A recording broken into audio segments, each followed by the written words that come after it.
अच्छा जी, आसिम भाई क्या बात करनी है? मैं आज एक जगह पे था तो वहां पे गुफ्तगू हो रही थी फेमिनिज्म और अगेंस्ट वुमेन, जो टॉक्सिसिटी हमारे माशरे में पाई जाती है। पाकिस्तानियों की स्पेस थी तो पाकिस्तानियों से मैं बात कर रहा था। मैंने कहा आपको you have to hit the evil in the head या in the bud, whatever you want to say it, कि आपको आपकी सोसाइटी में जो मुआशरा है वो आपका 95% से मोर देन 95% मुसलमान है। आपको इस्लाम की फीमेल टॉक्सिसिटी की रूट्स पे भी बात करनी पड़ेगी अगर आप ट्रू फेमिनिज्म की तरफ जाएंगे ना। आपको उसमें आप वो कहती नहीं जी आप कैसे बात कर सकते हैं, वो रिलीजन तो मर्द ने बनाया था। मैंने कहा जी मर्द से ज्यादा उसमें एक खातून का किरदार ज्यादा इंपॉर्टेंट है। इस्लाम की प्रोपेगेशन में आप खदीजा के किरदार को इग्नोर नहीं कर सकते। जिस तरह से उसने मैनिपुलेट किया, जिस तरह से उसने मोहम्मद को आगे बढ़ाया, उसने अपने कजन के साथ मिलके वट एवर देयर इंटरेस्ट वर, और उसमें आप उम्मे हानी के किरदार को आप इग्नोर नहीं कर सकते। उनका एक बंदा मुझे इस्लामोफोब होने का कहना शुरू हो गया। मैंने कहा ठीक है यार, आप कह सकते हो। आप क्रिश्चियनिटी में मैरी ने जो ड्रामा किया, आप उसके किरदार को इग्नोर नहीं कर सकते। आप जूडाइज्म में आप चले जाएं तो शुएब की बेटी सफूरा, उसके किरदार को आप इग्नोर नहीं कर सकते। अगर आप उससे पहले चले जाएं तो आप अब्राहम को देखें, और अब्राहम का जो सारा और हाजरा के साथ जो चक्कर था, सारा उसे हाजरा उसे कहती है तुम ये कर दो, तुम वो कर दो, तुम ये कर दो, इसको उठा के वहां पे ले जाओ। वो बेचारा जो है वो सी का ढक्कन जो था, वो सी के पीछे पागल हुआ था, और उसी चक्कर में उसने अपने बेटे को और बीवी को कभी वहां पे ले गया, कभी वहां पे ले गया, और खुदा की तरफ से उसे हुक्म नहीं आया, बल्कि उसने अपनी एक बीवी या एक सी के चक्कर में उसने अपने बेटे को कुर्बान करने की भी कोशिश की। आप उसको भी इग्नोर नहीं कर सकते। तो I wanted to talk about female toxicity against women itself in general and specially, कि आप क्या समझते हैं कि रिलीजन की बढ़ावे में, जो रिलीजन के अंदर पेट्रियार्की का एलिमेंट है, उसके अंदर भी तो खवातीन का किरदार है। फॉर एग्जांपल अगर मैं दूं एफजीएम, जो बहुत ज्यादा प्रिवेलेंट है अफ्रीका में and in larger extent in Pakistan India में, जो दाऊदी बोहरे मुसलमान हैं, उनमें जो एफजीएम प्रैक्टिस की जाती है वो खवातीन ही करती हैं और अपनी बेटियों पे करती हैं। And they never stood up against such a cruel evil. अगर वो आज खड़ी हो जाएं और कहें कि हम अपनी बेटियों का ये काम नहीं करेंगी, तो बंदे तो उठ के करने नहीं लगे वो। तो they never took a stance against that. उसको फिर उन्होंने पर्सनल ले लिया, और फिर मेरी बात को उन्होंने जो है ना वो फिर वहां पे वो कोई और मुद्दा उन्होंने इकट्ठा कर दिया। तो मैं ये चाह रहा था कि आप इस पे भी। मुझे आपकी और बात समझ नहीं आई, मतलब आप खदीजा की क्या बात कर रहे हैं और खदीजा को आप कैसे कह रहे हैं कि खदीजा ने मजहब बनाने में हेल्प की? खदीजा, या फिर यार सारा की खदीजा, बात आप कैसे कर रहे हैं, मरियम की?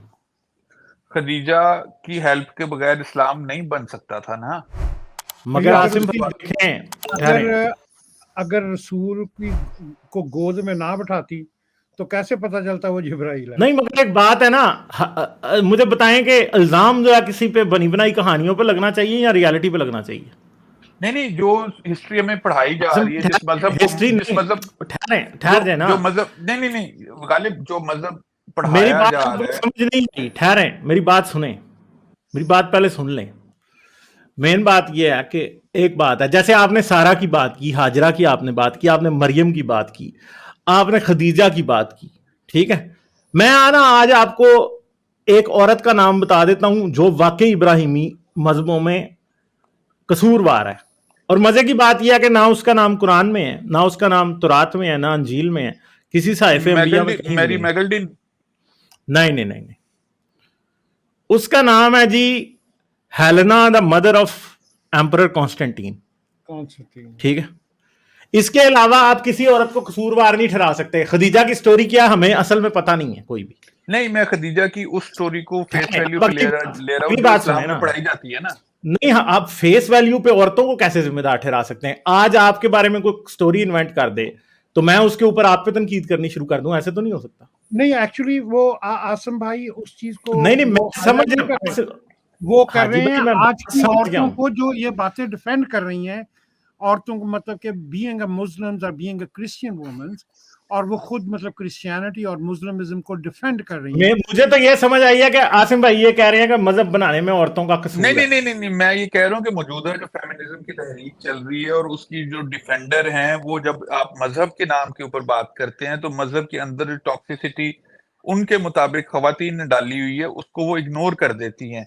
आयशा के जो नहीं अपनी मगर आज नहीं ना आसिम भाई, ठहर जाए ना। अब आप मजहब को, अब आप ये कहेंगे कि जो टॉक्सिसिटी मजहब के अंदर मरियम से मंसूब की गई है, उस टॉक्सिसिटी की बेस पे हम ये कहें कि औरतों ने वाकई कुछ मजहब में नहीं नहीं इंट्रोड्यूस नहीं कराया। नहीं नहीं मैं ये कह रहा हूँ कि उनका किरदार भी एक रहा है, आप उसको इग्नोर किए बगैर आसिम आगे भाई नहीं नहीं चल रहा सकते। यार, नहीं रहा ना, यहां पे तो मेरा आपसे इख्तलाफ है, नहीं रहा। ये देखें, हाजरा की और सारा की कहानी टोटल झूठ है, मरियम की कहानी टोटल झूठ है, सफूरा की कहानी टोटल झूठ है, खदीजा की कहानी मेरे ख्याल में वो भी टोटल झूठ है। आप ये कह ही नहीं सकते कि उन औरतों की वजह से इस्लाम टॉक्सिक है या क्रिश्चियनिटी टॉक्सिक है या जुडाइज्म टॉक्सिक है, नहीं है। अब आप देख रहे हैं इसको किसी और नजर से, मैं देख रहा हूं इसको किसी और नजर से। कैसे? तो आप सिंपल सी मेरी बात नजर है, से देखें ना और उस नजर से बात करें ना। आप ठहर हाजी जाए साहब ना। मेरी बात मगर को मैं समझ गए हैं, नहीं हाजी नहीं, साहब मैं मेरी भी बात को आपकी समझ बात गए को हैं। समझ गया हूं, मैं आपकी बात को समझ गया हूं। आप ये ना समझेंगे मैं आपकी बात को समझा नहीं हूं, मैं आपकी बात को समझ गया हूं। मगर मैं ये कह रहा हूं कि ये बात कि मजहब पेट्रियार्की ने बनाए हैं, ये 100% ठीक है, औरत का कसूर नहीं है। मैं आपको हिस्टोरिकल बेसिस पे वो हंटर गैदरर के दौर से लाके सारी बात साबित कर दूंगा। क्यों? देखें, औरत, ये जितनी भी किताबें हैं, हम तौरात से शुरू करते हैं। तौरात किसने लिखी? तौरात की हिस्ट्री जानना जरूरी है कि तौरात लिखी किसने। तौरात दो लोगों ने, दो किस्म के लोगों ने लिखी। एक वो थे जो मूसा की नस्ल से थे, दूसरे जो थे वो हारून की नस्ल से थे। तौरात पहले दो तौरातें थी, ठीक है। एक जो नॉर्दर्न इजराइलाइट किंगडम था जिसमें यहूदा के अलावा 12 कबीले थे, और एक सदर्न जूडाइट किंगडम था जिसके अंदर क्या थे? सिर्फ यहूदी कबीला था। यहूदी कबीले वाले जो थे, अब मुझे सही तरह याद नहीं है कि वो मूसा को मानते थे, और जो हारून वाले थे वो नॉर्थ वाले थे वो उसको मानते थे। ये दो तौरातें थी पहले जिनको उन्होंने आपस में मिक्स किया, और ये सब की सब कहानियां यहूदियों के काहिनों ने लिखी हैं। अगर हम ये समझें कि वाकई कोई इब्राहिम नाम का आदमी था जो अपनी बीवी जाके पेश कर देता था हर जगह पे, ठीक है, वो एग्जिस्ट करता था, तो मुझे अफसोस के साथ कहना पड़ता है कि इब्राहिम के बारे में कोई सबूत नहीं है। क्या मूसा था? मूसा के बारे में कोई सबूत ही नहीं है, तो हम कैसे ये कह सकते हैं कि यहूदी रिलीजन में मूसा, जिसका अपना सबूत नहीं है, उसकी बीवी सफूरा ने कोई टॉक्सिसिटी यहूदी अच्छा यार, रिलीजन में आप साबित उनको की है? उनको आप ना करें हिस्टोरिकल पॉइंट ऑफ व्यू से, आप इनको फिक्शनल कहानियां मान लें। उन फिक्शन कहानियों में जो फीमेल करेक्टर हैं उनके तो किरदार हैं ना, जो उन करेक्टर्स ने जो रोल प्ले किए हैं जिसको मेजोरिटी मान रही है, उनके ऊपर बात कर लें। आप एक्चुअल हिस्ट्री की तरफ ना जाएं। एक्चुअल हिस्ट्री तो जो है वो मुसलमान, नहीं यहूदी, तो फिर पेट्रियार्की वाला क्रिश्चियन नहीं मुकदमा तो मानेंगे। साबित हो गया ना उधर ही कि पेट्रियार्की ने बनाया, क्योंकि उन औरतों के किरदार भी पेट्रियार्की ने बनाए हैं, उन्होंने थोड़ी बनाए हैं, खुद उन औरतों ने। तो फिर आप औरत को कैसे इसके ऊपर इल्जाम दे सकते हैं? औरत को नहीं इल्जाम दे सकते, क्योंकि अच्छा, डॉरी किरदार में बनाए तो मर्दों ने हैं। आप इस बात को छोड़ दें। आप डॉरी में जो जहेज है उसके अंदर औरत का किरदार ज्यादा है या मर्दों का ज्यादा है? आप ये बताएं। आसिम भाई, एक बात याद रखें कि ये औरत और मर्द के मामले में ना, ये एस्टैब्लिशमेंट और सियासतदानों वाला चक्कर है। औरतों को आप सियासतदान समझ लें और एस्टैब्लिशमेंट मर्दों को समझ लें। आप अब जहेज एक के बारे सिंपल में बात है, मुझे सिर्फ जहेज के बारे में बता दें कि जहेज जैसी लानत में, जहेज जैसी लानत को प्रमोट करने में किसका किरदार होता है? अपनी सोसाइटी में, अपने घरों की बात कर लेते हैं। नहीं तो फिर आप क्या समझते हैं ये किसका किरदार है? मेरे ख्याल में तो इसमें खवातीन का किरदार बहुत बुरी तरह से है। यार देखें, किरदार तो उनका होगा, मगर आप ये बताएं कि क्या सोसाइटी के अगर मेजर एक डिसीजंस औरतें अगर लेती एक हैं? अगर एक बहू जहेज नहीं लेके आती तो उसे ताने उसकी सास मारती है, उसे ताने उसकी नंदे मारती हैं, उसे ताने उसकी जेठानियां, उसकी दरानियां मारती हैं, उसे ताने उसकी अपनी साइड वाली भाभियां मारती हैं, उसे ताने उसकी माँ मारेगी, उसे ताने उसकी बहन मारेगी। इसमें मुझे आप बता दें कि ताने मारने वालों में मर्द हजरात कितने होंगे? मगर आसिम भाई, आप प्रॉब्लम को एज इज नाउ में नहीं ना देख सकते। मुझे बताएं कि आज आपकी औरतें जी फर्ज करें मुसलमान हैं, ठीक है, घर के मर्द ये डिसाइड कर लेते हैं कि उन्होंने क्रिश्चियन हो जाना है, ठीक है, समझ गए? तो फिर किसकी चलती है? जी, अस्सलाम वालेकुम। हाँ जी, वालेकुम। तो चलती फिर मर्दों की ही है। मेजर डिसीजन ये याद रखेंगे, औरतें थ्रू आउट द हिस्ट्री जो मर्द करता था उसको फॉलो कर लेती थी। अगर मर्द उनको इजाजत दे देता था कि वो वोट डालें तो वो वोट डाल देती थी। ठीक है। जहेज आई थिंक के काफी सारा ना, जिसको आप कहेंगे कि टनल विजन वाला सिस्टम हो जाएगा कि जहेज वाली बात पे हम डाल दें। और दूसरी बात यह है कि जहेज वाली बात पे भी औरत को ही इल्जाम कैसे दिया जा सकता है? नहीं दिया जा सकता। ये अब बात फिर वापस हंटर गैदरर के टाइम पे जाएगी। हंटर गैदरर के टाइम में अगर हम जितनी भी एवोल्यूशनरी साइकोलॉजी की किताबें पढ़ें या फिर एंथ्रोपोलॉजी की किताबें पढ़ें, उसमें एक चीज सामने आती है कि औरत जो थी वो कैसी थी हंटर गैदरर टाइम में। एक तो पहली बात यह है कि औरत और मर्द के दरमियान अगर आज हाफ पावर का फर्क है ना, कि मर्द जो है वो औरत से 2 गुना ताकतवर है या 2.5 गुना ताकतवर है, इतना फर्क नहीं था। औरत जो थी वो फिजिकली काफी स्ट्रांग थी, और उस टाइम मूज और औरतें भी थी जो कि मर्द की बात नहीं मानती थी। पोलीएंड्री भी चलती थी। औरत मर्द को घर से ठुडा मार के कहती थी चल निकल, अब आज से तू मेरा खामन नहीं है। तलाक देने का हक भी उसके पास था। मगर जब एग्रीकल्चरल दौर आया तो वो सारी औरतें जो हंटर गैदरर दौर में बड़ी एक अपस्टैंडिंग मूज और थी, जो मर्द को भी इक्वल टर्म्स पे लेती थी, आदमियों ने हंटर गैदरर दौर में के बाद एग्रीकल्चरल दौर में आर्टिफिशियल सिलेक्शन औरतों पे अप्लाई की है। ठीक है, ये युवाल नोआ हरारी ने भी अपनी किताबों में लिखा है, डॉकिंस ने अपनी किताबों में ये बातें लिखी हैं, और बहुत से और एंथ्रोपोलॉजिस्ट जो कि एवोल्यूशनरी साइकोलॉजी पे या कल्चर की एवोल्यूशन के ऊपर बात करते हैं, उन्होंने ये बातें अपनी किताबों में लिखी हैं। अब औरत जो है वो सबमिसिव होगी। मैं बात कर रहा हूँ मौजूदा आसिम भाई, तो ये कर रहा हूँ, अगर आप हाँ ना, अपने तो इन राइट्स के आप अपने इन राइट्स के लिए उठ सकती हैं कि जी मैं जो पहनूं या नहीं जो उठ सकती ना जी। आसिम भाई, आज औरतें उठ रही हैं, मगर ये बात याद रखें कि 15,000 साल की ट्रेनिंग एक दिन में नहीं टूट जाती। आप औरत को ब्लेम नहीं कर सकते कि वो अपनी ये आवाज क्यों नहीं उठाती। ठीक है, क्योंकि यार ये आप बात है मेरी कि फिर समझ नहीं रहे मेरी, आप मौजूदा हालात में बात हाँ समझ जी, नहीं हम रहे। गोल्डन मैं एज आपको इस्लाम कुछ को इग्नोर करे जा रहे हैं।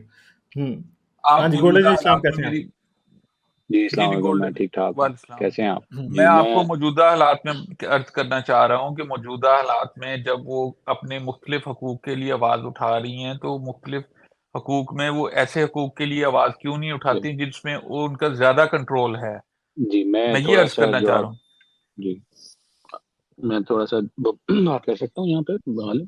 करेंगे सर, जरूर जरूर। जी जी जी जी आसिम भाई, आपका क्वेश्चन मैं सुन रहा था तो मैंने कहा थोड़ा सा उस पे अगर मैं जवाब देने की कोशिश करूँ, आई थिंक मैं बिल्ड करूंगा वो जो गालिब ने कहा। मौजूदा दौर में आप उसको एक साइलो में नहीं देख सकते, थोड़ा ब्रॉडर अगर हम देखें कि सोसाइटी फॉर एग्जांपल जो मज़ारे होते हैं, क्या वो अपने हकूक के लिए लड़ पाते हैं हमारे माशरे में? वडेरे के अगेंस्ट या चौधरी के अगेंस्ट नहीं लड़ पाते।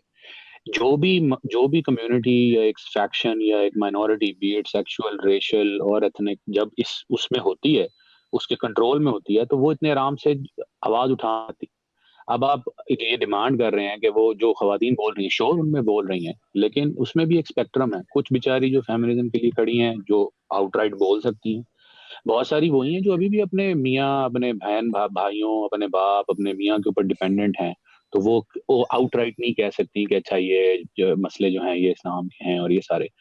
तो सोसाइटी में औरतों का प्लग इन होना और उनका सर्वाइवल मर्दों से ज्यादा बहुत मुश्किल है कि वो कहीं भी आवाज उठाएंगी तो सबसे पहले पूरे, अगर आप देखें पाकिस्तान की कोई खातून उठ के ये बोले पब्लिक प्लेटफॉर्म पे कि जी ये जो है ये इस्लाम में ऐसे मिसोजिनी होनी, वो तो सबसे पहले तो उसे वहीं रगड़ दिया जाएगा। मर्द को फिर भी कहीं ना कहीं बच बचाव होके निकल जाएगा।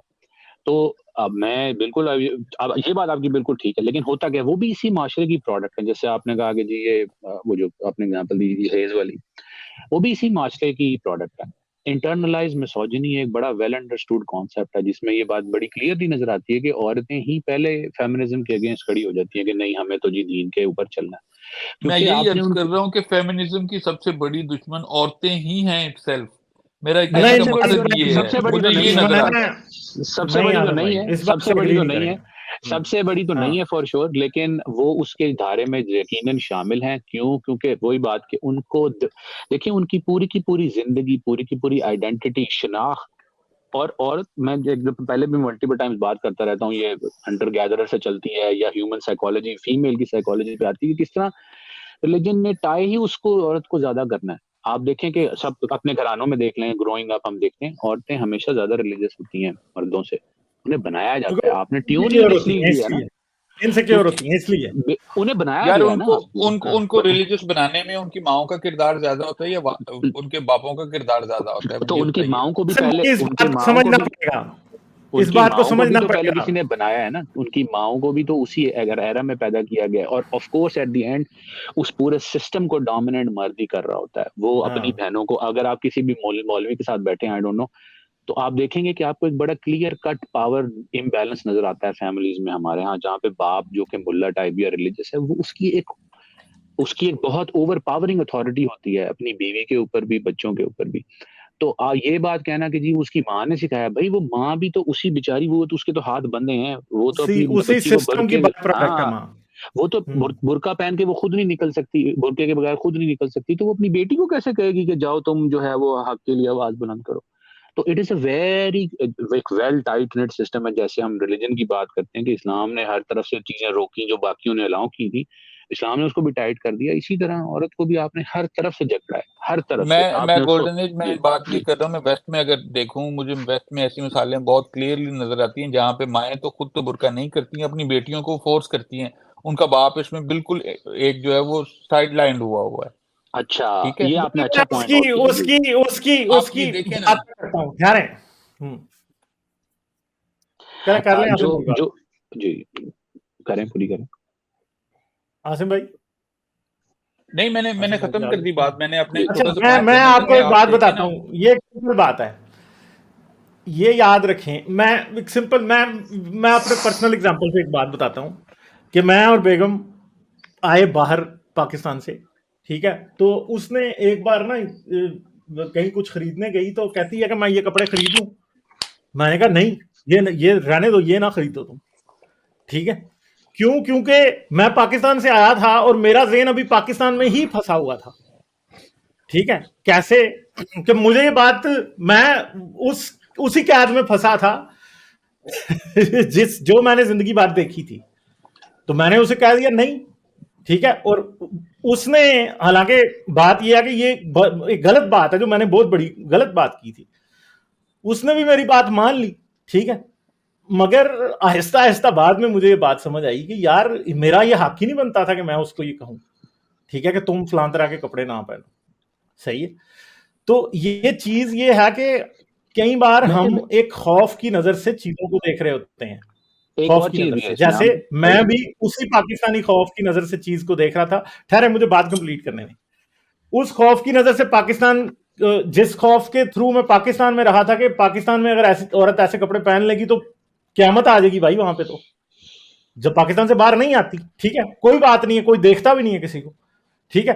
तो ये चीज जो है, ये एक ऐसी चीज है, जो इंसान के दिल में खौफ होता है ना, वो समझता है कि इस खौफ में जिस तरह मैंने सरवाइव किया है ना, उसी तरह दूसरा भी सरवाइव कर पाएगा, वैसे नहीं कर पाएगा। तो औरतें इसी खौफ का शिकार हैं पाकिस्तान में या पूरी दुनिया में। कैसे? वो समझती हैं कि जिन रूल्स के मुताबिक मैं सोसाइटी में चली थी ना, और मैंने अपना दामन बचाया था, क्योंकि औरत के लिए वर्जिनिटी बहुत ही इंपॉर्टेंट चीज है। कोई ये कह दे ना कि ये वर्जिन नहीं है, तो आसिम भाई आपको और मुझे कोई कह ही नहीं सकता कि ये वर्जिन नहीं है। कोई कह भी देगा तो हमें परवाह क्या है इस बात की। औरत के लिए ये इतनी बड़ा इशू है, इतना बड़ा इशू, और ये दुनिया के उसके चाल चलन के किसी भी तरीके से ये बात अखज की जा सकती है कि वो वर्जिन नहीं है, ठीक है। कैसे? वो अगर कोई कपड़े ऐसे पहन रही है तो कहेंगे ये तो बड़ी चालू है जी। वो अगर खड़ी होके किसी बंदे से हंस के बात कर रही है तो कहेंगे ये तो बड़ी बुरी है। अगर उसने चादर नहीं ली तो कहेंगे ये तो जी ये तो खराब औरत है। हर चीज का ताल्लुक उस चीज से बन जाता है। फिर लड़कियों को माएं कैसे ट्रेन करती हैं? हमारे माशरे में तो ये हाल है कि बच्ची को ये कहा जाता है कि जंप नहीं लगाना, साइकिल नहीं तुम चला सकती, सीढ़ियां उतरनी है तो ध्यान से उतरनी है, कहीं तुम्हारा पर्दा बकारत जो है वो टूट ना जाए, हाइमन टूट ना जाए। हर जगह पे तो यही चीज खौफ उसके दिल में डाला हुआ होता है। हर पॉइंट पे वो यही सोचती रहती है। बस मां को ज्यादा फिक्र होती है कि अगर मेरी बेटी की शादी हुई और पहली रात इसका हाइमन टूटा हुआ पहले ही निकल आया तो उसको तो ठुड्डे मार के लड़की हमारे पास वापस दे देंगे, तो हमने इतना जहेज भी दिया हुआ, तो फलां भी दिया हुआ, तो ये भी किया होगा, वो भी किया होगा। वेस्ट में मौजूद मुसलमान या वेस्ट में मौजूद जो एशियन है, उनको तो ये प्रॉब्लम नहीं है ना यार मेरे भाई। आसिम भाई, वेस्ट की मुसलमान औरतों का प्रॉब्लम वही था जो मेरा था, जो मैंने आपको इसीलिए बात ही वहां से शुरू की है। मैं इसके ऊपर वेस्ट, एक सेकंड सॉरी, वेस्ट की मुसलमान औरत का वही प्रॉब्लम है जो मेरा था, जैसे मैंने अपनी बीवी को कहा कि फलां कपड़े ना पहन, उनका एग्जैक्टली वही प्रॉब्लम है।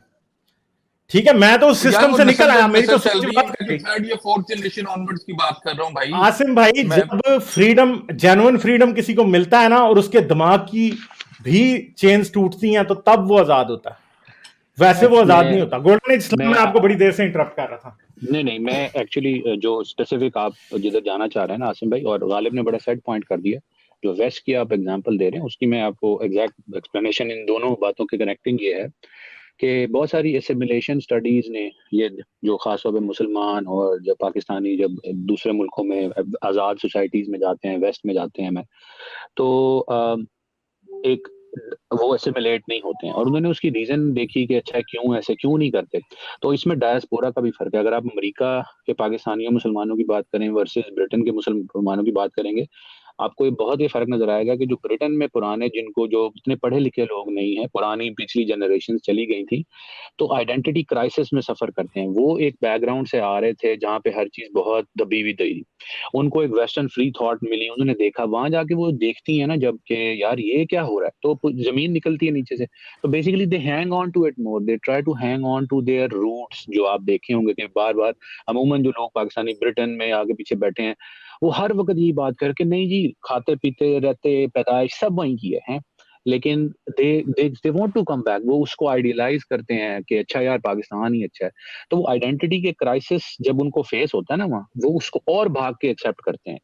और खास तौर पे इसमें वेस्ट में फर्क है ये। अगर आप अमेरिकन, मैं अमेरिका होता हूँ, यहाँ के पाकिस्तानी वर्सेस यूके के पाकिस्तानियों में जमीन आसमान का फर्क है। वहाँ पे बहुत रिग्रेसिव हैं। इनफैक्ट बहुत सारे मैंने ब्रिटिश पाकिस्तानी देखे हैं मुसलमान जो इवन पाकिस्तान से ज्यादा रिग्रेसिव है। आप पाकिस्तान में लाहौर, कराची, इस्लामाबाद घूमे फिरे, लोगों से मिले, तब आपको लोग ज्यादा लिबरल मिलते हैं। आप ये जी मुझे बर्मिंघम आइडिया और इस इधर, बात का सारा टोटल है। जी जी, मैं भी यूके में ही रहता हूँ। चलिए इस बात को हम इस एंगल से ले लेते हैं। मुझे ये बताइए कि सास बहू के झगड़े में मर्द का क्या कसूर होता है या उसका क्या किरदार होता है, आप बताइए। नहीं उसका डायरेक्ट नहीं है, लेकिन वो एवोल्यूशनरी तौर पे सोसाइटी के अंदर औरत को कंट्रोल सिखा दिया गया ना, बात कंट्रोल से आ रही है। ये नहीं है कि मर्द ने हर नहीं, जगह जाके बैठना है। सास और बहू में मर्द का क्या फायदा है यार उसके झगड़े के अंदर, मुझे ये नहीं, बताइए। सास, क्योंकि सास मुझे बच्चे को अपनी आसिम भाई, मैं प्रॉपर्टी कह रही होती है आपको ना। ना एक लाइन में सम अप कर देता हूं सब कुछ। हम्म, आपको पता है कि अमेरिकन स्लेवरी में, अफ्रीकन स्लेव्स पे सबसे ज्यादा घटिया किस्म का जुल्म कौन करता था? खवातीन। नहीं, ब्लैक स्लेव मास्टर्स। क्यों? क्योंकि वो दरमियान में फंसे होते हैं उन्होंने। और मैं ये नहीं कह रहा, ये सब औरतों के लिए मैं नहीं कह रहा, और मैं किसी भी सूरत ये नहीं समझता कि इसमें कसूर इवन के जो खुद विक्टिम होता है ना, जो खुद विक्टिम होता है वो फिर अपनी जो विक्टिमाइजर होता है ना, ओरिजिनल विक्टिमाइजर, उसे जो ओरिजिनल परपेट्रेटर होता है उसके साथ अपनी वफादारी दिखाने के लिए वो ज्यादा विशस हो जाता है। इसलिए कुछ औरतें इस केस में ज्यादा विशस हो जाती हैं, क्योंकि वो पेट्रियार्की की के जुल्म और ज्यादा इन्फोर्स करती हैं, ताकि एटलीस्ट उनका स्टेटस थोड़ा सा उनसे बड़ा रहे जो कि अभी सबसे निचले लेवल के विक्टिम्स हैं। ठीक है, इसकी सिंपल सी मिसाल है कि हिंदू कास्ट सिस्टम में जो लोअर कास्ट के लोग हैं वो अपने से लोअर कास्ट के लोगों को भी विक्टिमाइज करते हैं। वो भी कहते हैं कि तुम नहीं दाखिल हो सकते। तो ये चीज है कि ये एक मेंटालिटी है जिसको जो ऊपर बैठा होता है ना वो हमेशा यूज करता है कि अपने नीचे ऐसे लोग क्रिएट करता है जो कि उससे नीचे वाला, सबसे नीचे वालों को कंट्रोल करें, क्योंकि वो अपने हाथ भी गंदे नहीं करना चाहता कि वो नीचे वालों को कंट्रोल करेगा। मैं किसी भी सूरत ये नहीं कह रहा कि मैं औरतों के बारे में इस तरह से सोचता हूं, या मैं ये समझता हूं कि वो औरतें जो इस तरह की चीजों में इन्वॉल्व हो जाती हैं वो उनका ही कसूर है। ये याद रखेंगे, जो विक्टिम होता है ना वो विक्टिमाइजर बन जाता है। क्यों बन जाता है? क्योंकि जब तक वो विक्टिमाइजर खुद नहीं बनेगा तो उसको रियायत नहीं मिलेगी, उसको कंसेशन नहीं मिलेगा। तो जब विक्टिम्स में से कोई विक्टिम ऐसा होता है जो अपने से निचले वाले विक्टिम्स को विक्टिमाइज करना शुरू कर देता है, तो परपेट्रेटर से उसको कंसेशन मिलने लग जाती है। ठीक है, तो ये चीज है कि मां भी बेटियों को, सिंपल सी बात है, मां बेटियों के ऊपर क्यों जुल्म करती है कि हाँ तुम हंसो खेलो ना, तुम कोई बात ऐसी ना सोचो। क्यों?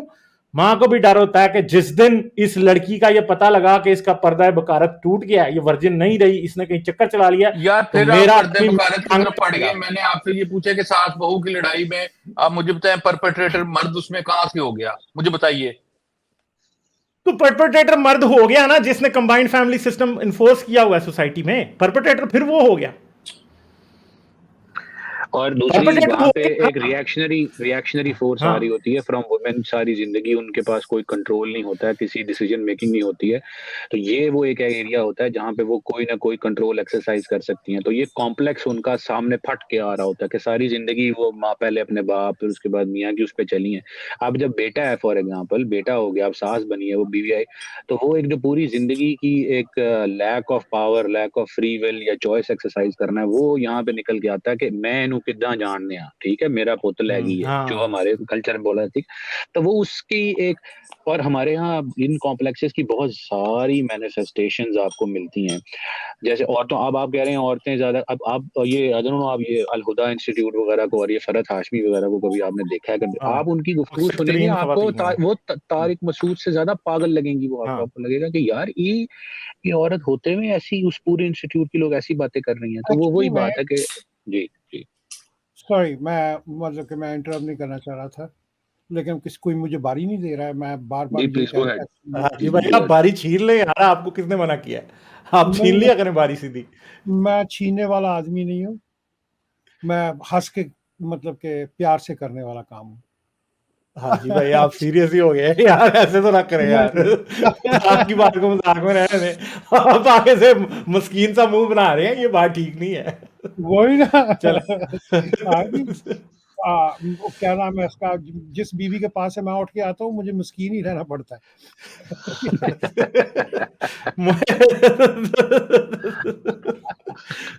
मुझे लगता है आसम भाई को भी भाभी से मार पड़ी या कोई ये बात है मैं आज। मैं मैंने मैंने जानबूझ के आसिम भाई को हिट नहीं किया, मैंने अपने आप को कर लिया। अच्छा, पर आसम भाई मेरे चुप साथ हो गए हैं, मुझे लग रहा है कि आज तो जुल्म हुआ है इनके ऊपर। आज कोई जुल्म हुआ है। आज आज भाभी ने हांडी पकाने का बोला है इनको। अच्छा, नहीं, मैं बात किसी और पैराए में कर रहा था। आप गालिब ने मेरी बात नहीं समझी नहीं नहीं, है, ये आपने ये जो उसको। बात ये कर रहे हैं आसिम भाई, जो बात कर रहे हैं, वो बात कई जगह से ठीक भी है। हमने औरतों को इतना टेम कर लिया है, इतना टेम कर लिया है कि वो ना चाहते हुए भी इन चीज़ों से बाहर नहीं निकल सकती। इसको जनरेशंस आफ्टर जनरेशंस लगेंगे इन चीज़ों से बाहर निकलते हुए। ये एक वो कबीला है, क्या नाम है उसमें, अफ्रीका में, वो जो ही बच्ची पैदा होती है तो उसके गले में रिंग डालना शुरू कर देते हैं। वो बड़ी होती जाती है, रिंग बढ़ाते जाते हैं, उसकी गर्दन के अंदर रिंग बढ़ते जाते हैं। आपने देखी होंगी कई मरतबा वो तस्वीरें कि काली कोई औरत है और उसके गले में रिंग फंसे हुए हैं। जो ही वो को गलती करती है, मतलब कि कोई अपना अखलाकियात से उनके ख्याल में गिरी हुई गलती करती है, वो रिंग काट देते हैं। उसकी वजह से उसकी गर्दन हमेशा के लिए ढलक जाती है। तो हम यही वो रिंगिंग बस इनविजिबल रिंग है। जब हम उनको टेम, उसकी गर्दन को, औरत की गर्दन को टेम करना शुरू करते हैं, तो वो रिंग उसके गले में जो डाले जाते हैं, वो आदमी के नाम पे डाले जाते हैं। हाँ जी, वो क्या कहते हैं उसको, वहां से वो चलती चलती इतनी टेम हो जाती है, जिस तरह हम कुत्ते टेम कर लेते हैं। आप कुत्तों को मतलब कोई भी ऑर्डर करें, हाँ जी, जो आपने टेम कर रखा है, मतलब वो उसी वक्त आपका हुक्म पे हाजी जला भाई, लाता है। एग्जांपल गलत हो गई है। अच्छा, नहीं, वो मैं मतलब कि आई एम जस्ट टेमिंग पे मैं आ रहा था कि कोई भी जानवर को आप जब भी टेम कर लेते हैं, तो हमने उनको बेसिकली, जो हमारे क्या नाम है, जो मुसलमानों के या हिंदुओं के जो क्लोज माइंडेड मतलब लोग हैं, वो शुरू से मतलब कि टेम करके रखते हैं। वो लड़कियां, औरतें, उनको पता ही नहीं लगता कि वो खुद ही औरतों का हक मारे जा रही हैं। मैंने खुद देखा है अपनी जिंदगी के अंदर, यहाँ पे आसपास के लोगों को, अपना वो औरतें खुद ही अपनी दूसरी औरतों का हक मार रही होती, जानते बूझते हुए। मैं आपको एक मिसाल दे देता हूँ। मेरे एक बड़े अच्छे मतलब के एक रिश्तेदार ही हैं, आप कह सकते हैं उसको, कि हमारे साथ वो बड़े हुए यहाँ पे जनाब खलंडरे, हम उसमें जाया करते थे, क्या नाम है, क्लबों में इकट्ठे जाया करते थे। वहीं पे उनको एक पाकिस्तानी औरत लड़की मिली। हाँ जी, क्लब में वो लड़की मिली जनाब, हम सब मिलके बैठ के मतलब कि वो पार्टी किया करते थे। अब सडनली उनके घर में 3 बेटियां पैदा हो गई हैं, दुपट्टे सबके घर पे अपना सर पे आ गए हैं, माँ के सर पे दुपट्टा है। माँ की वजह से पहली जो बड़ी लड़की है वो भाग गई है घर से, सिर्फ माँ की वजह से। ठीक है, मतलब कि विच इज वेरी सैड, मतलब कि सैड अपना सिचुएशन है। और जो दूसरी बाकी 2 हैं वो भी अपनी माँ से इसी तरह तंग है, हालांकि वो खुद मतलब कि मेरे सामने, हमारे सामने जिस तरह उन्होंने शादी की या जो भी किया वो कितनी मॉडर्नाइज होती थी, लेकिन जो ही बेटियां थोड़ी सी बड़ी हुई हैं वो पक्की मुसलमान बन गई। वो मतलब कि क्या नाम है इसका, अपनी जो बेटियां जो उसकी बड़ी जबरदस्त किस्म की मतलब कि लाइक बेटियां, ऐसा भी नहीं हो, वेरी वेल मतलब कि एजुकेटेड बेटियां। सो चले, मेरा वन ख्याल है हाजी भाई इस बात से मूव ऑन करते हैं। ये इधर हमारे पास कोई औरत नहीं है, और मुझे मेरी अभी क्लास भी हो गई है बेगम की तरफ से कि यार कोई औरत तुम्हारे पास है नहीं है तो तुम बात कर रहे हो। ठीक है ना, मैंने उसे कहा तुम आ जाओ, तो वो कहती है मैंने नहीं आना। मगर मेन बात ये है, देखें रूट कॉज जो है ना, अगर इसका रूट कॉज एनालिसिस किया जाए तो ये पेट्रियार्की और मर्द ही हैं जो कुछ औरतों के साथ हो रहा है। एक्यूट सामने सामने जो जो इमीडिएट कॉज है वो आप कह सकते हैं कि जी कोई औरत भी इन्वॉल्व है, फलां औरत ऐसे कर रही है। रूट कॉज वही है, और जब तक रूट नहीं ना खत्म होती तब तक कभी भी इशू खत्म नहीं होता। ठीक जब है, तक तो हम असल में ये टेमिंग यही खत्म है। नहीं करते, हाँ जब तक हम हाँ टेमिंग खत्म नहीं करते, वी कैन नॉट हाँ चेंज एनीथिंग।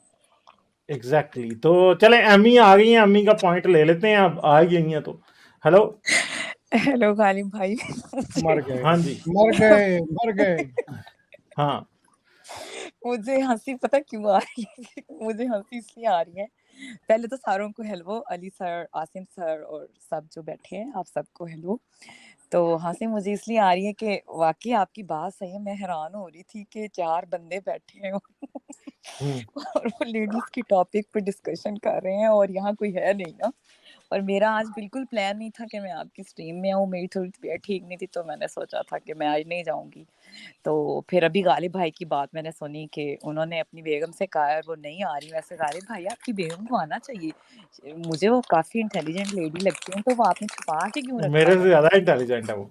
वो मुझे भाई पक्का पता है, आप ना कहें, मुझे पता है इंटेलिजेंट आप है तो गालिब जैसे बंदे को संभाल के रखा हुआ है ना। ये बिल्कुल सही कहा सर आपने। सर आप वैसे बड़े अच्छे पॉइंट मार देते हैं, बड़े चुप रहते हैं और फिर एकदम से आप पॉइंट मारते हैं तो बस बंदा ही गिरा देते हैं आप पॉइंट मार के। चुप करके नहीं नहीं, सुनते रहते हैं और फिर एकदम से बंदे को हिला के रख देते हैं।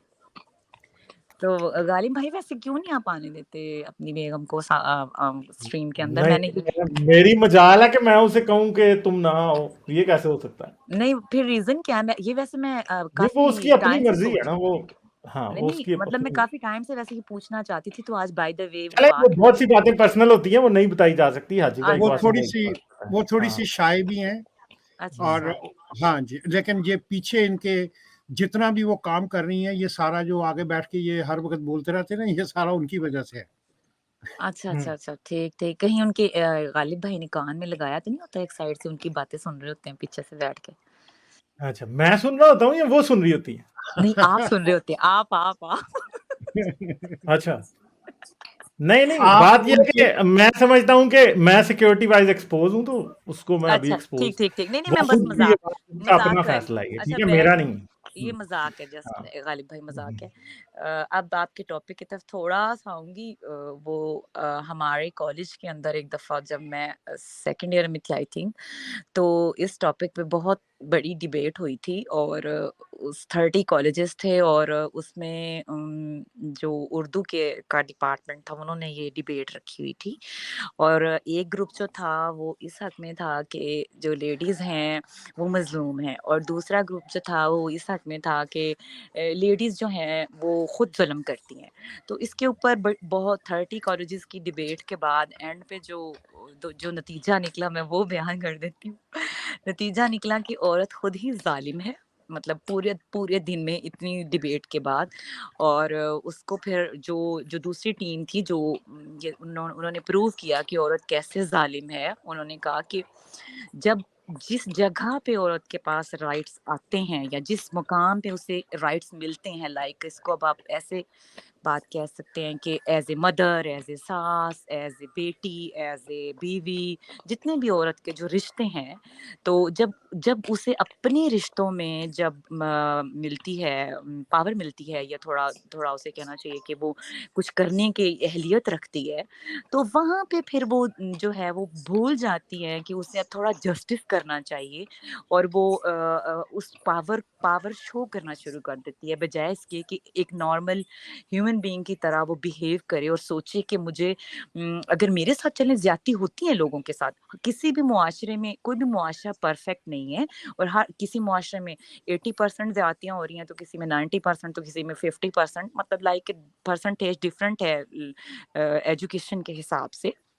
लेकिन जब जब पावर आती है, तो आप इसको ऐसे देख लें कि पावर चाहे किसी के भी पास आई ना, ये तो अब मैं औरत की एग्जांपल दे रही हूँ, लेकिन एज जर्नल अगर आप इस चीज को भी देखें, तो जहां भी, ये मेरा पर्सनल ओपिनियन है कि पावर जहां भी आती है और जब भी आती है, तो उसको हर बंदा एक अच्छे तरीके से रोल अदा नहीं करता पावर के साथ। मगर ये इसमें आप एक्सक्लूसिवली औरत की बात नहीं कर सकते। नहीं नहीं नहीं नहीं, एक मिनट गालिब भाई, एक मिनट। मैंने वो नहीं कहा, ये कहा भी नहीं है, लेकिन औरत भी इसी मुआशरे का हिस्सा है, वो भी वही रोल अदा करती है, मैं ये मगर कहना ये चाह भी रही याद रखें कि औरत ज्यादा ओप्रेस्ड है। हूँ। वो एक अलग टॉपिक है, मैं उस पर नहीं अभी जा रही, मैं इस वक्त नहीं, जस्ट मगर बात उस टॉपिक को इंक्लूड किए बगैर इस बात को सही डायरेक्शन में ले जाया नहीं जा सकता, एग्जैक्टली क्योंकि बात ये यही है। ट्रेनिंग मर्दों की है, ये ट्रेनिंग मर्दों की है, ये आपको बिल्कुल याद रखनी है बिल्कुल, बात। ये है बात, हाँ। ये मैंने शुरू में हम्म। इसीलिए कह दिया था कि इस डिबेट के दो हिस्से थे। एक हिस्सा जो था वो मजलूमियत पे बिलीव करता था, दूसरा हिस्सा बिलीव करता था कि जुल्म भी उधर से ही आ। शुरू में इसीलिए बयान कर दिया कि दो हिस्से हैं इस डिबेट के, एक हिस्सा नहीं है। तो मैं इस वक्त दूसरा हिस्सा जो कि जुल्म करता है, मैं उसके ऊपर बात कर रही हूँ। जो मजलूम है उस पर मैंने अभी बात नहीं की। मैं इसलिए इसको बयान कर रही हूँ पहले समझाने के लिए कि जब जो चीजें आप जर्नल दूसरों को देखते हैं कि जब किसी और के पास पावर आती है तो वो कैसे रूल करता है, तो औरत के पास भी जिस जिस रिश्ते में पावर आती है, वो भी उसी तरह फिर रोल करती है। ये एक साइकोलॉजिकली आप इसको मतलब देख सकते हैं कि वो भी तो उसी सोसाइटी में रहती है, वो भी देखती है उसका बाप कैसे रूल करता है, उसका चचा कैसे रूल करता है, उसका शौहर कैसे रूल करता है, उसके भाई कैसे रूल करते हैं। मतलब जो जो आप और किस किस्म की औरत को अच्छी औरत समझा जाता है? जो अपनी बेटियों पे हर किस्म की सख्ती करे, उन्हें पूरा पर्दा करवाए, जो उनको बात बात पे टोके, उनको कम खाना खाने के लिए कहे, उनको हर तरह से कंट्रोल करे, अच्छी माँ उसको समझा जाता है। ये याद रखें। ये और वही कौन उसका समझता है? आदमी उसको गाली देता है, उसका बाप उसको गाली देता है, उसका भाई उसको गाली देता है, उसका बेटा उसको गाली देता है कि तूने मेरी बहनों को सही ट्रेन नहीं किया, इसलिए वो ऐसी होती है। अब बहू के ऊपर अगर सास घर में नजर ना रखे, तो फिर आप मुझे बताएं उसका बेटा, अब उसका खामन, उसके बाकी खानदान वाले उस सास को क्या कहेंगे? ये याद रखेंगे। ये इस बात को ये ना समझें कि उस सास पे भी प्रेशर नहीं होता कि उसने बहू पे जुल्म नहीं करना। मर्द मुंह से कहते नहीं है, मगर एक्सपेक्टेशन वही होती है। औरतें सारी जिंदगी इस बात से डरती रहती हैं।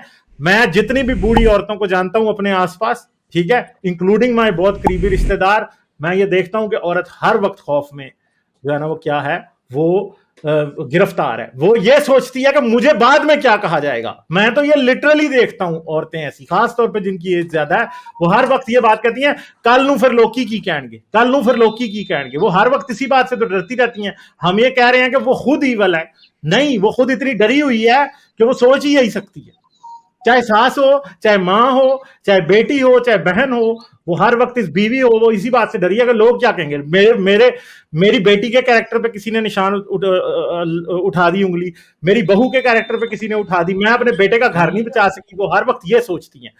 और वो उसी और फिर जब बूढ़ी हो जाती हैं, तो एक बात याद रखेंगे, उस वक्त इंसान के कर रहे दिमाग के होंगे, सेल्स कुछ इतनी बर्थडे प्रॉपरली होगा काम भी नहीं कुछ कर रहे होते, होगी।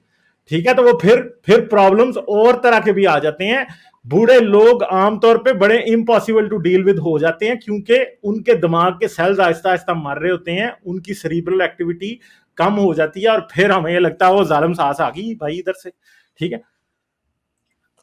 गालिब भाई ये एक बहुत बड़ा टॉपिक है। आप इसमें सिर्फ बूढ़ों का ना करें। एक लड़की की जब शादी होती है तो उसकी मदर की उम्र में भी 50 होती है, और 50 में कोई इतना बूढ़ा नहीं होता, अच्छी खासी नॉर्मल एज होती है 50-55। पाकिस्तान में जो बरसगीर के नहीं, मगर लोगों की आप बात कर सिर्फ रहे हैं। एक एस्पेक्ट को ना लें। नहीं, मैंने सिर्फ कह दिया कि आप एक देखें, एस्पेक्ट उस औरत को ये खौफ होता है कि उसने अपनी बहू पे नजर क्यों नहीं रखी। नहीं गालिब भाई, उनको मैंने तो अभी देखें, खानदानों में तो ये भी ताने मरते हैं उसको। अब इस बात को जहेज के लिए हम लोगों को कहा जा रहा है कि औरत जहेज पे दूसरी औरत को ताना देती है। ताने शुरू कहां से होते हैं?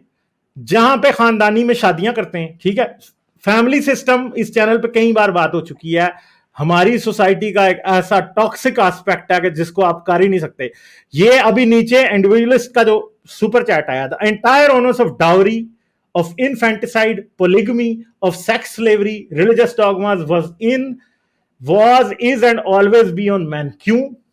अब इसकी एक सिंपल सी बात है, ये कंबाइंड फैमिली सिस्टम, जब एक औरत अपने खानदान में शादी कराना चाहती है अपने बच्चों की, और शादी कहीं और हो जाती है, तो वो फिर जहेज के ताने ही देती है, ठीक है। क्योंकि उसको गुस्सा होता है, क्योंकि वो खुद कमजोर फील करती है, इसलिए कि बहू किसी और की ले आऊंगी तो मुझे ही ना कहीं ठुड्डा मार के घर से निकाल दे। तो इनसिक्योरिटीज को इवलनेस समझना और उसके लिए किसी को मुजरिम ठहराना, मेरे ख्याल में, मैं समझता हूं कि जो विक्टिम्स होते हैं ना, उनके ऊपर खामखा ही तोड़ा चढ़ा देना कि नहीं ये ओप्रेसर है, और असल ओप्रेसर को ऑब्जॉल्व करना, ये बहुत ही गलत चीज है। इसलिए मैं इस चीज को नहीं मानता। असल में जेन्युइनली मैं आपको बता रहा हूं कि असल में ओप्रेसर वो होता है जो सबसे ऊपर बैठा होता है। ओप्रेसर वो नहीं होता जो मिडल मैन होता है। मिडल मैन खुद उसके रहमो करम पे होता है और अगले उसके रहमो करम पे होते हैं, और मिडल मैन को अपनी लॉयल्टी, वो दो आगे पहाड़ पीछे खाई के दरमियान में फंसा होता है। और फिर ट्रेनिंग ऐसी करते हैं बचपन से कि वो औरतें हैं होती है ऐसी, मतलब आसपास देखें अपनी मामियां, फूफियां, नानियां, दादियां, उनको देखें आप अपनी माओं को, तो आपको इनसिक्योरिटी उनके चेहरे पे लिखा हुआ दिखाई देता है। उनकी बातों में से एक एक मिनट पे इनसिक्योरिटी दिखाई देती है, क्योंकि मर्द ने कभी भी उसे 3 तलाक देनी है, उठा के घर से बाहर फेंक देना है, ठीक है। हर वक्त तो वो बेचारी इनसिक्योर है, कमाती वो खुद कोई नहीं है। वही औरत जब जॉब करने लगती है तो जो सास ने खुद जिंदगी में जॉब की होती है, वो बहू पे भी उतनी नहीं होती। क्यों? क्योंकि वो इंडिपेंडेंट औरत होती है। आज आप औरतों को इंडिपेंडेंट कर दें, गालिब भाई, सब कुछ ठीक हो जाता है। गालिब भाई नहीं, सॉरी, यहाँ पे आपको बहुत, मतलब आपकी ओपिनियन ठीक है, मैं आपने अपने हिसाब से बात की, लेकिन हर इंसान का एक अपना एक विजन होता है, लोगों के साथ जो देखी होती है जिंदगी में, जो लोगों को मिला होता है। जो यहाँ पे मैं आपसे बिल्कुल एग्री नहीं करती जो आपने लास्ट सेंटेंस कहा। जो लेडीज खुद रूल करती हैं, बाहर जॉब्स करती हैं, वो ज्यादा बैडली बिहेव करती हैं कंपेयर टू मगर अदर अम्मी, लेडीज। आपका फिर तोड़ा औरत के ऊपर ही है, आप फिर मर्द की मैंने तरफ नहीं वो जा रही रहना हैं। तो है गालिब आपको ये रियलिटी नहीं ना, एक्सेप्ट करनी पड़ेगी ना, आप गालिब भाई ये खवातीन सासें, मेरी बात सुन ले, गालिब भाई रियलिटी बात टनल सुने, बात विजन के सुने, साथ ही आती है। ये मेरी बात गालिब सुने। रियलिटी सास अपने भाई अपने आप लिए बात एक करते डॉक्टर रहिए। बहू लेके आ रही है, एक डॉक्टर गालिब बहू भाई लेके आ रही है, और बाद में उसे जॉब नहीं करने दे रही, इसमें एग्जैक्टली मर्द का क्या फायदा है? मुझे ये बताइए। क्योंकि उसका बेटा नहीं, अगर उसका बेटा चाहे ना कि वो जॉब करे तो सास नहीं रोक सकती। ये बात आप छोड़ दें। ओ खुदा का ये नाम लो यार, तुम पता नहीं नहीं कहाँ कर से सकती, सोच नहीं रहे रोक हो भाई। सकती, नहीं रोक सकती जी। गालिब शायद भाई नहीं आप रोक प्लीज सकती। जरा 1 मिनट स्टॉप नहीं रोक करेंगे। सकती। गालिब भाई प्लीज जरा थोड़ा सा टाइम देंगे बात करने के लिए। आपने अपना जो है वो पर्सपेक्टिव रख दिया है, अब आप थोड़ा सा एज ए लेडी मेरा भी सुनना चाहेंगे। जो आसिम सर ने बात की है वो बिल्कुल ठीक है, और मैं उसको उनकी बात को सुन के ही इधर आई हूँ। और मैं ये कहना चाहती हूँ, जो आप गालिब भाई बात बता रहे हैं ना, मैं उस खानदान से बिलीव करती हूँ जिसकी एक एक औरत जो है ना वो जॉब करती थी, खुद जॉब करती थी। मैं उस खानदान से बिलीव करती हूँ। सारी फैमिली की कोई लेडी शायद ही ऐसी है जिसने जॉब नहीं की हुई। तो इसलिए मेरा एक्सपीरियंस और तरह का है, आपने जो देखा है आपका और तरह का है। हर इंसान का एक डिफरेंट जी एक्सपीरियंस है। और मेरी फिर बहन, वेस्ट मैं में यहाँ अगर पे आप थोड़ा सा और ऐड कर इंडिविजुअल सकूं। एक्सपीरियंस की बेस पे कंक्लूजन तक जी नहीं पहुंचा जा सकता। नहीं मेरी नहीं बहन, मैं नहीं भी आप थोड़ा बात, सा ऐड करना चाहूंगा। मिनट देखें, एक सॉरी, मैं पहले तो ये बात की गई कि रूल्स 2 जब मर्द गलत बैठे रूल्स सेट करेंगे तो कंक्लूजन जी निकलेगा ही नहीं। बिल्कुल, I think I completely agree with Ghalib. देखें, पहली बात ये कि ये कहना कि जी 2 मर्द बैठे हैं या 3 मर्द औरत के बारे में क्यों बात कर रहे हैं, ये बिल्कुल गलत है। ये कोई लॉजिकली, हम दूसरे जब मुसलमान आते हैं वो इस तरह की लॉजिक प्रेजेंट करते हैं दीन के बारे में, तो हम उन्हें यही कहते हैं कि हर चीज में पीएचडी होना जरूरी नहीं होता, तो मेरा औरत होना जरूरी नहीं है औरत के मामला, एज लॉन्ग एज वो लॉजिकल और ऑब्जेक्टिव और जस्टिस के प्रिंसिपल्स पे बात हो रही है। ठीक हो गया। तो एक दूसरी बात, मैं देन आपका एक्सपीरियंस डेफिनेटली होगा, एक्सपीरियंसेस एक माइनॉरिटी के डिफरेंट हो सकते हैं, हर डिस्ट्रीब्यूशन में, पॉपुलेशन डिस्ट्रीब्यूशन में आउटलेयर्स होते हैं। गालिब ऑब्जेक्टिवली बात कर रहे हैं ऑफ द वास्ट मेजोरिटी, और वो ऐसे ही है कि श्योर वो आपके एक्सपीरियंस में हुआ होगा डेफिनेटली। ये कोई नहीं कह रहा कि हर औरत जो है उस पर जुल्म हुआ है, 100% नहीं कह रहा। इसी तरह ये कोई नहीं कह रहा कि हर औरत अच्छी है, ये भी कोई नहीं कह रहा है। लेकिन एक वास्ट मेजोरिटी सोसाइटी में, आप परसेंटेजेस की बात पे बात करते हैं। जब कोई कहता है कि यार पाकिस्तान एक बड़ा घर जैसे हल्का मुल्क है, तो क्या इसका मतलब है कि पाकिस्तान में कोई अकल वाला ही शख्स नहीं है? ऑफ कोर्स है। आप एक वास्ट की बात कर, तो let's first clarify these two things. उसके बाद ये बात मेरा आ जाती ख्याल है है तो जी मेरा ख्याल है कि ये जो डिस्कशन है ना, इसको डिवाइड करके करना चाहिए। या तो आप दो तरह डिस्कशन को डिवाइड इस तरह करें कि जो एक एक वो तबका जो पढ़ा लिखा तबका है, फिर एक वो तबका जो पढ़ा लिखा तबका नहीं है। आप तो अगर मिक्स डिस्कशन करेंगे, नहीं, तो सॉरी वो जब मिक्स, बात कंप्लीट कर लेने दें, अगर आप मिक्स डिस्कशन करेंगे तो कभी भी एक फाइनल और राइट पॉइंट पे आप पहुंच ही नहीं सकते, चाहे वो गालिब भाई कहें, वो आप कहें या ये आसिम सर देखें, कहें, आपको कोई बता भी देते हैं हम ना ऐसा लोग उसका कभी जवाब। भी नहीं जी जी, हो आपको सकता, ऐसा आपको कभी उसका भी नहीं जवाब हो दे देते सकता। हैं। सॉरी ये गालिब इसलिए सिंह, जरूरी ये है कोई ये मूवी इसलिए तो जरूरी नहीं है है ना एंड पे हैप्पी एंडिंग होगी डिस्कशन नहीं की, नहीं, मैं ऐसे आपको नहीं हैप्पी होगा। उसका एंडिंग की जवाब दे बात देता नहीं हूँ। है, इससे हाँ सिनारियो बदल जाते हैं, इससे जी जी, सिनारियोस आपको बदल जाते हैं।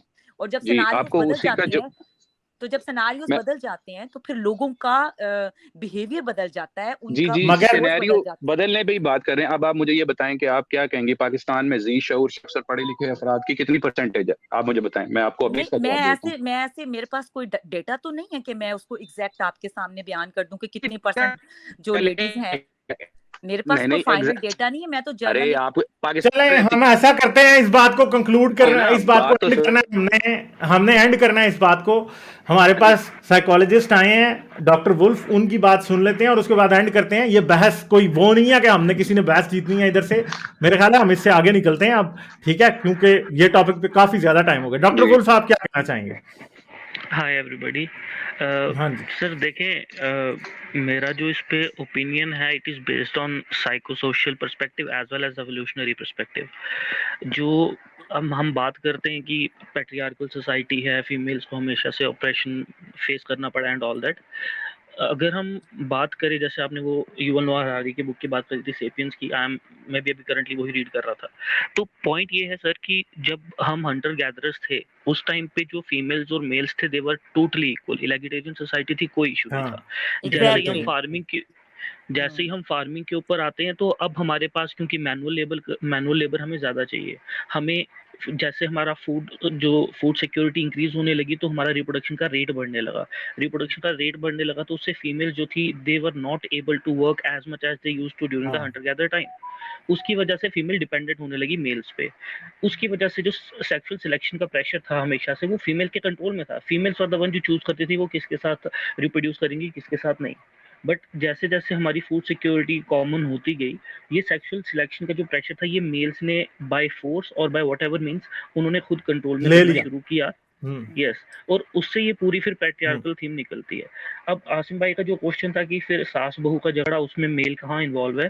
सर, उसमें मेल डायरेक्टली या इनडायरेक्टली इन्वॉल्व, अब मेरा इस पे जो पर्सपेक्टिव है वो साइको सोशल पर्सपेक्टिव है, इन दी सेंस कि कई बार हम सोचते हैं कि जो हम सोशल मीडिया या फिर जो हम टीवी शोज वगैरह देखते हैं, वो रिप्रेजेंटेशन नहीं होती सोसाइटी की। बट कई बार, मोस्ट ऑफ द टाइम होता ही है कि जो हम मीडिया देख रहे हैं, वो मीडिया हमारी पर्सनालिटीज को डिफरेंशिएट करता है, हमारी पर्सनालिटीज को एक पर्टिकुलर वे में मोल्ड करता है कि हमारी थिंकिंग भी वही हो जाती है। बात आती है अगर डाउरी की, तो सर फीमेल्स को हमेशा से एक करेंसी, एक कॉमोडिटी समझा गया था। They were always what you can say, एक बर्डन और एक करेंसी की तरह यूज करते थे फीमेल्स को। छोटी एज से लड़की को शादी करा देते थे। अगर इंडियन सोसाइटी की बात करें, हमारे यहाँ पर बहुत कॉमन एक स्टेटमेंट है कि लड़की तो पराया धन है, like she belongs to somebody else. तो छोटी एज में उसकी शादी करा देनी, और अब आपके माइंडसेट में ये है कि आप अपनी बेटी किसी और को दे रहे हो, तो आप उसके ऊपर बर्डन डाल रहे हो। उस बर्डन को थोड़ा सा रेक्टिफाई करने के लिए आप उसको दहेज दे रहे हो, राइट? अब और जो एमी मैम ने बात करी, कि उन्होंने जो अपना एक्सपीरियंस शेयर कर रहे थे, मैम वो टोटली एनेक्डोटल एक्सपीरियंस और वो हर इंसान का अपना सेपरेट होगा। You can not generalize statements based on that. मेरा पर्सपेक्टिव हाँ सिंपल सा ये है कि पैट्रियार्कल सोसाइटीज का जो ओरिजिन है वो फार्मिंग सोसाइटी, जब हमने फार्मिंग स्टार्ट करी तब से है, एग्जैक्टली और उसकी वजह से जितने भी हमारे सोशल इश्यूज हैं जहाँ पर हमें कास्ट बेस्ड डिस्क्रिमिनेशन मिलता है या फिर हमें सेक्स बेस्ड डिस्क्रिमिनेशन मिलता है, रेस बेस्ड डिस्क्रिमिनेशन मिलता है, वो एक सिस्टमैटिक इंडोक्ट्रिनेशन है। जो अभी आसिम साहब ने शायद बात करी थी कि जो 3rd या 4th जनरेशन इमिग्रेंट्स हैं वो अपने बच्चों को ज़्यादा फोर्स करते हैं to follow the religious codes. Sir जैसे होता क्या सर, अगर हम 3 लोगों की बात करते हैं, ए बी और सी, ए जो है वो बुली है और वो बी को बहुत बुली करता है। अब सी एक नया स्टूडेंट आ रहा है स्कूल में और बी चाहता है बचना, तो वो ए के साथ मिलकर सी को बुली करेगा। इसको हम बोलते हैं सिस्टमैटिक बुलिंग। ये सिस्टमैटिक बुलिंग हमारी फैमिली डायनामिक्स में भी है। जो जॉइंट फैमिली सिस्टम होता है वहाँ पर पावर डायनामिक्स बहुत बड़ा रोल प्ले करते हैं इन डिसाइडिंग कि कौन बंदा पावर में रहेगा, कौन बंदा किसको क्या हुक्म दे सकता है, कौन बंदा रिलैक्स करेगा, कितना काम करेगा। That is the whole reason कि सास बहू का हमारा इशू चलता है। जो सास होती है, she has always been oppressed by सबसे पहले अपना फादर, फिर अपना हस्बैंड। अब जब उसके पास बेटा है, उसको लगता है कि हाँ भाई दिस इज वन एस्पेक्ट जिसको मैं कंट्रोल कर सकती हूँ, क्योंकि मेल चाइल्ड को अपने मदर से एक्सट्रीम लेवल का थोड़ा ज्यादा होता है। सिग्मंड फ्रॉइड की अगर आपने स्टडी पढ़ी हो तो पॉइंट ये है कि अब उस मदर को लग रहा है कि ये जो बेटा है अब ये मेरी बात कम सुन रहा है, अपनी वाइफ की बात ज्यादा सुन रहा है, तो उसका पावर डायनामिक शिफ्ट हो रहा है फिर से जॉइंट फैमिली की वजह से। उस पावर डायनामिक को शिफ्ट करने से बचाने के लिए सास बहू की प्रॉब्लम होती है। एट द सेम टाइम यही चीजें हम अपने मीडिया में देख रहे हैं। हमारे इंडिया में जितने ड्रामे होते हैं वहां पर सब में सास बहू में कुछ ना कुछ इशू चल रहा है एंड ऑल दैट, जो हमारी सोशल मेंटेलिटी के ऊपर भी असर करती है, जिसकी वजह से ये ना एक सेल्फ फुलफिलिंग प्रोफेसी जैसे एक्ट करता है। एक रिसाइकलिंग चल रही है कि सोसाइटी में ये हो रहा है इसलिए मीडिया में है, और मीडिया में है इसलिए सोसाइटी में हो रहा है। That is my perspective on this. आपकी इस बात को मैं, आपने जो भी कहा बिल्कुल ठीक कहा, और मैं आपकी ही बात को से आगे उस बात को बढ़ाना चाहूँगी जो आपने ज़िक्र किया हंटर गैदरिंग टाइम से कि उस वक़्त बिल्कुल बराबरी थी, फिर फार्मिंग सिस्टम आया जब से। बिल्कुल ये एग्ज़ैक्ट यही वो पॉइंट है जिसको मैं एक्सप्लेन करना चाहती थी, लेकिन आपने अच्छा किया इधर से आए आप, और यहीं से वो चीज़ शुरू होती है जो मैं पावर, जिसको मैं लफ़्ज़ पावर में की बात करी थी शुरू में। अब यही वो टाइम था जब औरत डिपेंडेंट हो गई आदमियों के ऊपर और घरों में हो गई, रहना शुरू हो गई, और फिर लॉन्ग टाइम उनको घरों की पॉलिटिक्स और घरों में उनको अपनी वो जो पावरनेस है, जो अपना एहसास कि बस मैं भी एक पावरफुल कोई चीज हूँ, मेरे पास भी पावर होनी चाहिए, ये वो पॉइंट था जो मैं बताना चाह रही थी कि इंसान इंसान है, चाहे वो औरत है चाहे वो मर्द है, डिपेंड करता है वो किस एरिया में है और वो उस एरिया में रूल करना चाहता है। जब तक औरतों को दोबारा से बराबरी, वही हंटर गैदरिंग सिस्टम वाला स्टाइल आगे फ्यूचर में नहीं मिलेगा, यानी कि कोई ऐसा सिस्टम, कोई ऐसी सोसाइटियों में ऐसी चीज नहीं आएगी कि औरत बराबरी के राइट्स पे आए, ये चीजें घरों में सोसाइटियों में होती रहेंगी, चलती रहेंगी, ये कभी खत्म नहीं होंगी। क्योंकि चाहे आप उसे सास कहें, खाला कहें, जो भी रिश्ता दें, यही मैंने उस वक्त पावर की बात शुरू में इसीलिए की थी, वो मैंने अपने एक्सपीरियंस की बुनियाद पे नहीं की थी, मैंने एक जर्नल जो अपने लाइफ से, जो इस चीज को मैंने बचपन से लेके बड़े होने तक एनालिसिस किया था, उसकी बुनियाद पे की थी कि ये पावर गेम है। जब तक ये पावर नहीं, उसे मगर नहीं, अम्मी ये मैं पा- आपसे यहाँ एक पे सेकंड, एग्री नहीं एक करता, सेकंड, ये एक ग्रॉस सेकंड, जनरलाइजेशन है। एक सेकंड ठहर भाई, जाएं। मैं जस्ट आखिरी सेंटेंस बोलने लगी, हाँ उसके बाद आप कह सकते हैं। जब तक औरत को बराबरी का मुकाम सोसाइटी में नहीं मिलेगा, ये पावर शो घरों में होता रहेगा। That's it. इसका कोई फाइनल सोल्यूशन नहीं है। जो अपनी पावर को आगे लेने के लिए स्ट्रगल करेगा, उसकी अगली नस्ल को वो ट्रांसफर करेगा, वहां वो फैमिलीज आजाद होती जाएंगी। जो नहीं करेंगे इसके लिए स्ट्रगल, और स्ट्रगल होती है इंडिविजुअली, उसको कोई आप प्लान करके किसी बंदे को नहीं दे सकते, ना कोई सोसाइटी प्लान करके दे सकती है। वेस्ट ने भी हर जगह पे खुद स्ट्रगल की हुई है और उसकी एग्जाम्पलें मैंने हजारों देखी हुई हैं। तो इसके लिए कोई बंदा आपको पेश नहीं कर सकता एक बकायदा निजाम। हर इंसान इंडिविजुअली स्ट्रगल करता है। जिन मुआशरों में जो खानदान या जो घर स्ट्रगल करेंगे, वो अपनी अगली नस्लों को आज़ादी दिलाएंगे, वहां से ये चीजें खत्म होना शुरू हो जाएंगी।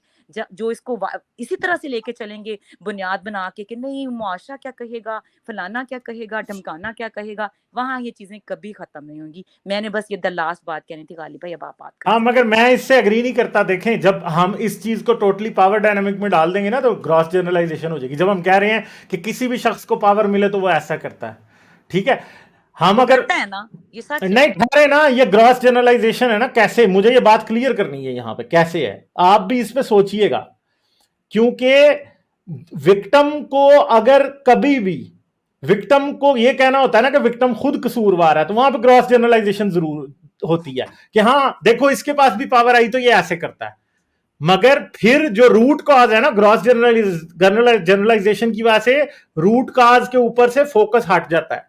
ठीक है, तो ये मसला जब भी किसी के राइट्स की बात आती है तो ये बात याद रखें, जब ये कहा जाता है ना कि वो खुद भी परपेट्रेटर है, तो फिर हम उसके राइट्स को उठा के रद्दी की टोकरी में डाल देते हैं। और हर किस्म की पेट्रियार्कल सोसाइटीज, रिलीजियस एरिस्टोक्रेसी, ठीक है, हर किस्म की पॉलिटिकल एलीट हमेशा ये कहती है कि देखो ये विक्टिम अपनी हालत के खुद जिम्मेदार है, देखो खुद भी तो यही कर रहे हैं। ठीक है, उससे क्या होता है कि प्रॉब्लम, बहस इस बात के बजाय कि विक्टिम के राइट्स उसको मिल रहे हैं कि नहीं, बहस इस पे चली जाती है कि देखो ये खुद भी तो अच्छा नहीं है ना। ठीक है, और फिर क्या होता है, फिर problem back to square one चली जाती है और कभी भी सॉल्व नहीं होती। इसलिए ग्रॉस जनरलाइजेशन जो है ना, वो फैलेसी है जो हमेशा ह्यूमन राइट्स के इश्यूज में आती है, चाहे दलित के राइट्स की बात हो, चाहे पाकिस्तान की रिलीजियस माइनॉरिटीज की राइट्स की बात हो। इधर मैं बहुत सारे क्रिश्चियंस को जानता हूं, पाकिस्तान के ऐसे क्रिश्चियंस जिसके किसी के नाम के साथ कर्नल लगा हुआ है, तो कोई डॉक्टर है, तो कोई क्या है, तो कोई फलां है, तो ढमका है। जब उनसे कभी बात की जाती थी ना, पुराने वक्तों में भी और आज भी, तो वो क्या करते थे, जब उनसे कहा जाता था ना कि पाकिस्तान की क्रिश्चियन माइनॉरिटी की हालत बहुत खराब है, तो वो आगे से पता क्या कहते थे, आई एम सॉरी अम्मी, वो आगे से ये कहते थे कि ये खुद अपनी हालत के जिम्मेदार हैं। और वो उससे क्या होता है कि उससे आप टोटली इस बात को इग्नोर कर देते हैं कि यार इनके साथ जुल्म क्या हुआ है। ठीक है, तो इस तरह की सोच जो है ना, वो ह्यूमन राइट्स के रास्ते में सबसे बड़ी रुकावट है, क्योंकि वो ह्यूमन राइट्स की बहस को खत्म कर देती है। और जब बहस खत्म हो जाती है तो फिर प्रैक्टिकल एक्शन कब होगा, क्योंकि बहस ही हमने समाप्त कर दी, खत्म होगी बस, अब आगे क्या होगा। ठीक है, तो मैं इसे इस बात पे कंक्लूड करता हूं। मैंने सुपर चैट्स पढ़नी है और कोई भी इस बात को, किसी भी बात को पर्सनल ना ले। ठीक है, ये एक डिस्कशन है और आप ये ना समझिएगा कि मेरा फाइनल वर्ड है। आप जरूर इस पे अपने तौर पे सब लोग सोचें और चीजों को करें। और हाँ, बहुत सी बातें ऐसी हैं, मैं आप सबसे कुछ ना कुछ सीखता हूं। यहाँ पे सब ने बहुत अपना अच्छा इनपुट दिया, मगर मैं ये कहूंगा कि सब बातों पे ठंडे दिमाग से सोचें। ये इतनी सीधी खीर नहीं है, बड़ी टेढ़ी खीर है। चलें, सब्सटेंशिया सर आए हैं। सर क्या हाल है, कैसे हैं आप? आप बताएं कैसे हैं गालिब? जबरदस्त, मैं ठीक, आप सुनाएं। बस ठीक ठाक। और पैनल में सभी को आदाब। वेलकम। आप कोई बात इस पर करना चाहेंगे? अब आप आ गए हैं तो आपके नॉलेज से फायदा उठा लेते हैं। मेरे ख्याल से डॉक्टर वुल्फ ने जिस तरीके से समराइज किया है इस मौजू के ऊपर, तो उसमें तो ऐड करना बड़ा मुश्किल है। इसको ऑब्वियसली पूरी एवोल्यूशनरी बैकड्रॉप में देखना है, बिल्कुल जिसे कहते हैं प्रॉक्सिमल कॉज एनालिसिस नहीं करना, एक इमीडिएट कॉज एनालिसिस के जी 1 सेकंड पहले क्या हो रहा था, 1 साल पहले क्या हो रहा था। आपको पूरी तारीखी तनाजुर के अंदर और एवोल्यूशनरी हिस्ट्री के कॉन्टेक्स्ट के अंदर सारी चीजों को एनालाइज करना है। और उसमें जिस तरह डॉक्टर वुल्फ ने जिस तरह बयान किया कि जहां रोल्स की बड़ी clear cut division of labour हुई है हिस्ट्री में, जहां खवातीन जो हैं वो बहुत ज्यादा डिपेंडेंट हो गई रिसोर्सेज के पर्सपेक्टिव से ऑन मेन, ऑन मेल्स, तो वहां से इसके जाके डांडे मिलते हैं। और फिर उन्होंने ये भी बात कर दी डॉक्टर वुल्फ ने, मैं आई एम सॉरी मैं सिर्फ रिपीट ही कर रहा हूँ, कि जहां उस पेट्रियार्की के अंदर जब आगे चीजें परवान चढ़ती हैं और पेट्रियार्किकल सोसाइटी के अंदर, तो वो जो खातून है वो जाहिरी बात है कि अंडर दैट स्ट्रेस लाइफ में गुजार रही होती है। और ये कहा जाता है, आपने सुना होगा कि ये कहा जाता है कि अच्छा ये बस इस फेज में थोड़ा जुल्म बर्दाश्त कर लो तुम, तो इसमें थोड़ा सा वो एक सेक्सिज्म भी इन्वॉल्व है, जो डिफरेंशियल प्रेफरेंस है towards male children versus daughters, उसका भी कहानी है, उसमें भी पेट्रियार्की की ही जाकर उसके भी डांडे उधर से जाके जुड़ते हैं। तो ये कहा जाता है, आपने सुना होगा कि भाई जुल्म थोड़ा बर्दाश्त कर लो, तुम तो 2-2, 3-3 लड़कों की माँ हो, अपने लड़कों को जवान होने दो, फिर उनका बाप उस वक्त तक जब बूढ़ा हो चुका होगा तो फिर तुम फिर उसके बाद शेर हो सकती हो, और तुम पे जो जुल्म ढाया जा रहा है वो the situation will be back in your control. तो अपने बच्चों को, अपने मर्द बच्चों को जवान होने दो जरा। तो वो उस बैकड्रॉप में वो अपनी उम्र गुजार रही होती है। इन कम्स द बहू, जो ये कॉन्टेक्स्ट में बात हो रही थी, तो उसके लिए उसने तो अपनी उम्र की patriarchy is the root cause, उसकी वजह से उसने अपनी उम्र की तमाम तर आस अपने बेटों पर लगा रखी होती है। अगर वो वही जिस तरह बात हो रही थी, अगर वो एक इंडिपेंडेंट सेल्फ रिलायंट वुमन होती, उसके पास इस तरह की बिकरिंग का टाइम ही नहीं होना था। उसको और प्रोफेशनल मसरूफियात ऐसी होनी थी कि वो इस तरह की बिकरिंग के अंदर एंगेज करने का उसकी वो प्रेफरेंस लिस्ट में ना, उसके पैकिंग ऑर्डर में वो वे डाउन दी ऑर्डर होना था, उसके और दुख होने थे। ठीक है, वो अपनी प्रोफेशनल लाइफ में कंपेटिटिव होती और उसके जो डायनामिक्स हैं वो अपने डायनामिक्स होते, और लेकिन उसने अपना तमाम तरह आस रखी होती है कि भी लड़के जवान हो जाए।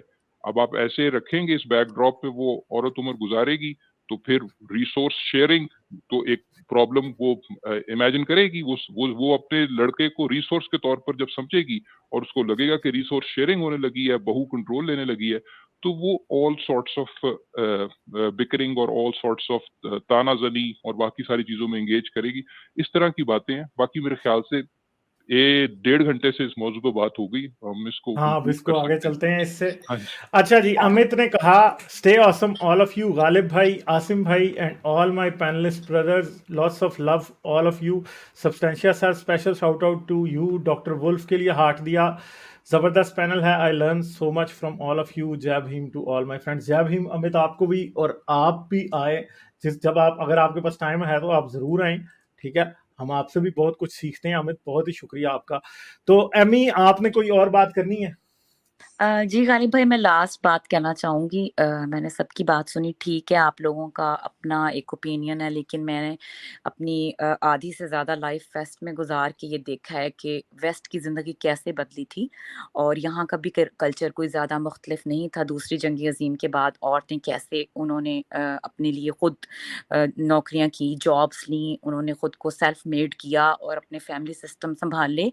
जब तक औरत खुद अपने लिए कुछ नहीं करेगी ना, आप जो मर्जी कह लें, मैं पाकिस्तानी मेंटालिटी से सॉरी एग्री नहीं करती, और उसकी बहुत सारे रीजंस हैं। मैं वेस्ट से ज़्यादा मेरी मेंटालिटी मैच करती है, आप इसको पसंद करें या ना करें, लेकिन मैं क्योंकि मेरे नज़दीक उन्होंने उससे जो कुछ भी गेन किया वो पॉजिटिव है, तो उसकी रीज़न ये है।